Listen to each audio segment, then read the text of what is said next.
नमस्कार दोस्तों। उत्तर प्रदेश की राजनीति में एक बड़ा दांव बीजेपी ने खेला है और बीजेपी ने रायबरेली सदर की कांग्रेस विधायक अदिति सिंह को पार्टी में शामिल कर लिया है। अदिति सिंह के बारे में ये मेरा तीसरा वीडियो है। इससे पहले मैंने 2020 में उनके लिए एक वीडियो बनाया था, दो वीडियो बल्कि बनाए थे, और उस समय मैंने वीडियो ये बनाया था कि अदिति सिंह ने कांग्रेस से अपनी राह अलग कर ली है। वो कांग्रेस की आलोचना कर रही हैं, गांधी नेहरू परिवार से नाराज़ हैं और कभी भी बीजेपी में जा सकती हैं। ये सब बातें हमने उन दो वीडियोज़ में एनालाइज की थी। साथ ही साथ मैंने एक वीडियो ये भी बनाया था कि किस तरीके से अदिति सिंह का कांग्रेस छोड़कर बीजेपी में जाना कांग्रेस के लिए ही घातक हो सकता है। उस समय परिस्थितियां कुछ ऐसी थी, कोविड का काल था, सारी परिस्थितियां ऐसी थी कि किसी भी तरीके से पार्टियों में आवागमन कम हो रहा था, गतिविधियां बहुत शून्य थी राजनीतिक। इसी वजह से कोई भी राजनीतिक दल ज़्यादा बड़ी गतिविधियां करने के मूड में नहीं था, क्योंकि सभी का ध्यान कोविड पर लगा हुआ था। अदिति सिंह का ये तो तय हो चुका था कि वो भारतीय जनता पार्टी ज्वाइन करेंगी। उनके पति अंगद सिंह पंजाब में नवांशहर सीट से कांग्रेस के एमएलए हैं और अदिति सिंह के पिता अखिलेश सिंह रायबरेली के दिग्गज नेता रहे हैं, लंबे समय तक कांग्रेस के विधायक रहे हैं। और जब कांग्रेस छोड़ दी थी उन्होंने, एक बार समाजवादी पार्टी के साथ भी चले गए थे, तो उसके बाद भी वो निर्दलीय भी यहाँ से जीत कर आए थे और फिर एक वो पीस पार्टी जैसी एक छोटी सी पार्टी थी, उसके बैनर पर भी उन्होंने जीत कर यहाँ दिखा दिया था। लेकिन बाद में वो अस्वस्थ रहने लगे तो उन्होंने अदिति को टिकट दिलवा दिया था 2017 के विधानसभा चुनाव में, और उसके लगभग 1.5 साल के बाद अखिलेश सिंह का निधन हो गया। अखिलेश सिंह का इतना दबदबा यहाँ था कि अदिति सिंह अपने पिता के प्रभाव की वजह से बड़ी आसानी से जीत गई थी।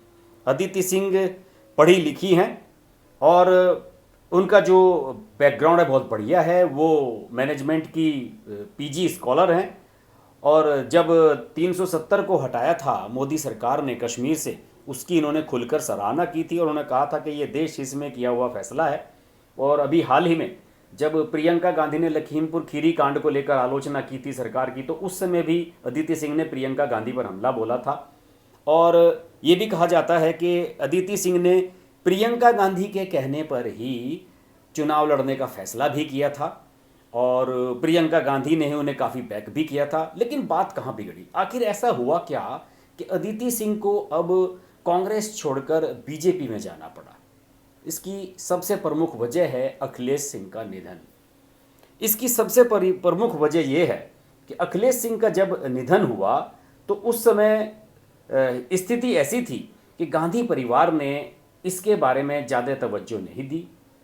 अदिति सिंह को जो कंसोल करना चाहिए था, जो उन्हें सांत्वना दी जानी चाहिए थी, वो उन्हें नहीं दी गई। गांधी परिवार का कोई सदस्य उनके यहाँ मिलने के लिए नहीं आया और 2019 में जब उनका निधन हुआ था उसके बाद से ही गांधी परिवार से इनका लगाव शुरू हो गया था। और कहा जाता है कि उस समय योगी आदित्यनाथ चूंकि चीफ मिनिस्टर थे, अदिति सिंह वहाँ की एक एमएलए थी रायबरेली की, तो उन्होंने 2 बार फ़ोन कॉल किया अदिति सिंह को। तो उनकी मानवीयता है उससे इतनी प्रभावित हुई कि उसके बाद उनके मन में गांधी परिवार के प्रति खटास पैदा हो गई और धीरे धीरे वो बीजेपी के नज़दीक आनी शुरू हो गई। उनकी बैकग्राउंड के बारे में अगर मैं थोड़ा सा बताऊं उनके पिता की, तो अखिलेश सिंह 1993 से और 2012 तक रायबरेली सदर के विधायक रहे, कांग्रेस के साथ रहे। 2003 में सपा की सरकार का उन्होंने समर्थन कर दिया था और गांधी परिवार के साथ उनकी थोड़ी सी खटास आ गई थी। इसके बाद उन्होंने 2007 के विधानसभा चुनाव में निर्दलीय और 2012 में पीस पार्टी के उम्मीदवार के चुनाव के रूप में चुनाव लड़ा और दोनों ही चुनावों में वो बहुत बढ़िया सक्सेसफुल रहे थे। और राजनीतिक विशेषज्ञों का कहना है कि अदिति रायबरेली में अपने पिता का वर्चस्व बनाए रखना चाहती हैं और जिस तरीके से उनके पिता के गांधी परिवार के साथ हॉट और नरम ताल्लुकात रहे हैं, कुछ इसी तरह के ताल्लुकात वो मेंटेन करना चाहती हैं। उनकी इच्छा है कि वो अपने दम पर कुछ करके दिखाएं। और इस पूरे प्रकरण के बाद ये कहा जा रहा है कि जब 2017 में वो अस्वस्थ थे अखिलेश सिंह और चुनाव लड़ने की स्थिति में नहीं थे, तो प्रियंका गांधी ने बताया जाता है कि उनसे कहा था कि अदिति आप चुनाव लड़िए और चुनाव लड़ने में कोई दिक्कत है नहीं।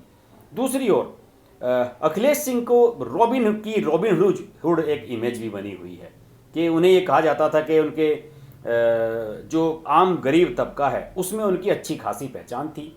अदिति की माँ वैशाली सिंह वो ब्लॉक प्रमुख हैं। अभी हाल ही में जो पंचायत के चुनाव हैं उसमें वो जीतने में सफल रही हैं। और यही वजह है कि अदिति सिंह को लेकर कांग्रेस में भले ही कोई खास रिएक्शन ना हो, लेकिन बीजेपी में ज़बरदस्त रिएक्शन हुआ है, क्योंकि रायबरेली सीट को रिप्रेजेंट करती हैं सोनिया गांधी लोकसभा में, और बीजेपी का अगला लक्ष्य है कि किसी तरीके से सोनिया गांधी को हराया जाए। जिस तरीके से 2019 में अमेठी में स्मृति ईरानी ने हरा दिया राहुल गांधी को, 2 एफर्ट करने के बाद कांग्रेस को एक तरह से क्या कहना चाहिए कि यहाँ से पलायन करने के लिए, कांग्रेस से उत्तर प्रदेश से गांधी परिवार को विदा करने के लिए जो बीजेपी की प्लानिंग है, अदिति सिंह उसमें एक बड़ा रोल निभा सकती हैं। 2024 के लोकसभा चुनाव के बारे में कहा जा रहा है कि अदिति सिंह को सोनिया गांधी के सामने चुनाव लड़ाया जा सकता है। हालांकि ये अभी तय नहीं है कि खुद सोनिया गांधी चुनाव 2024 में लड़ेंगी या नहीं। एक चर्चा तो ये भी है कि 2024 में या तो अमेठी से या फिर रायबरेली से प्रियंका गांधी चुनाव मैदान में उतरेंगी। अब ये एक देखने वाली बात होगी कि क्या गांधी परिवार अमेठी और रायबरेली दोनों ही सीटें अपने पास रखना चाहता है, या फिर उम्र की वजह से और ख़राब स्वास्थ्य की वजह से सोनिया गांधी अपनी सीट को अपनी बेटी को हैंडओवर करती हैं। इसी को बैकअप प्लान में रखते हुए बीजेपी ने अदिति सिंह को अपनी तरफ मिलाया है, और अदिति सिंह की इस समय स्थिति पार्टी में मुझे लग रहा है कि बड़ी स्ट्रॉन्ग है, और उन्हें लोग अप्रिशिएट भी कर रहे हैं। बड़ा जोरदार उनका स्वागत हुआ है। स्वतंत्र देव सिंह की मौजूदगी में उन्हें ज्वाइन कराया गया। उन्हीं के साथ साथ बसपा की एक विधायक वंदना सिंह को भी पार्टी ज्वाइन कराई गई है। और बीजेपी ने, मुझे तो लगता है कि ये पाइपलाइन में रखा है। अभी 2017 का जब 2017 के विधानसभा चुनाव में ये विधायक बनी, और अब 5 साल बाद 2022 में जब चुनाव होगा तो निश्चित रूप से इन्हें पहले बीजेपी के बैनर पर टेस्ट किया जाएगा रायबरेली सदर सीट से चुनाव लड़वाकर, क्योंकि रायबरेली सदर सीट पर आज तक बीजेपी आज़ादी के बाद से कभी जीती नहीं है। ये कांग्रेस का गढ़ रही है। भले ही कोई दूसरी पार्टी का सदस्य जीत गया, लेकिन बीजेपी का कोई विधायक यहाँ आज तक बना नहीं है।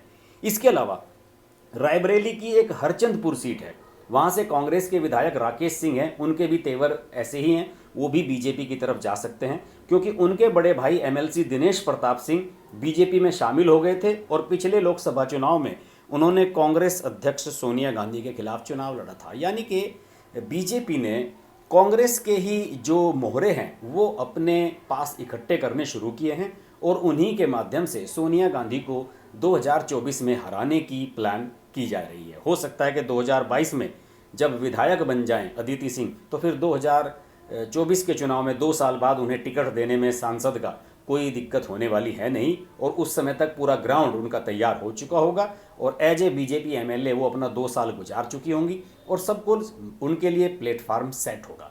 देखते हैं बीजेपी का ये प्लान कामयाब होता है कि नहीं। लेकिन इस कहानी का लब्बो लुबाब यही है कि गांधी नेहरू परिवार की अपने पुराने नेताओं के प्रति उपेक्षित रवैया इसके पीछे सबसे बड़ी वजह है। राहुल गांधी, सोनिया गांधी, प्रियंका गांधी अगर 2 आंसू बहाने के लिए अदिति सिंह के पास गए होते तो शायद वो आज कांग्रेस के पाले में ही होती, लेकिन योगी आदित्यनाथ के 2 फ़ोन कॉल्स ने उन्हें बीजेपी की तरफ खींचने में सफलता हासिल की है। देखते हैं इस चुनाव में क्या होता है। 2022 के चुनाव में अदिति सिंह को लेकर बीजेपी किस तरह से लाभ उठा पाती है, इस पर हमारी नज़र बनी रहेगी। उत्तर प्रदेश के वीडियोस बहुत बढ़िया मेरे दूसरे चैनल हर्ष कुमार पर भी आ रहे हैं, लेकिन ये एक थोड़ा सा बड़े महत्वपूर्ण विषय पर एक वीडियो था। मैंने सोचा कि इसे मुख्य चैनल, अपने नेशनल चैनल पर दिया जाए, हर्ष की बात लाइव पर। आशा है आपको पसंद आएगा। अगर आपको वीडियो पसंद आए तो इसे लाइक कीजिए, शेयर कीजिए, चैनल को सब्सक्राइब कीजिए, नोटिफिकेशन के लिए बेल आइकन जरूर प्रेस कीजिए, क्योंकि इस चैनल पर मेरे ज़्यादातर वीडियो लाइव होते हैं। देखते रहिए हर्ष की बात लाइव। नमस्कार। अगर आपको हमारी वीडियो पसंद आई तो वीडियो को लाइक करें, चैनल को सब्सक्राइब करें और नोटिफिकेशंस के लिए बेल आइकन को प्रेस करें।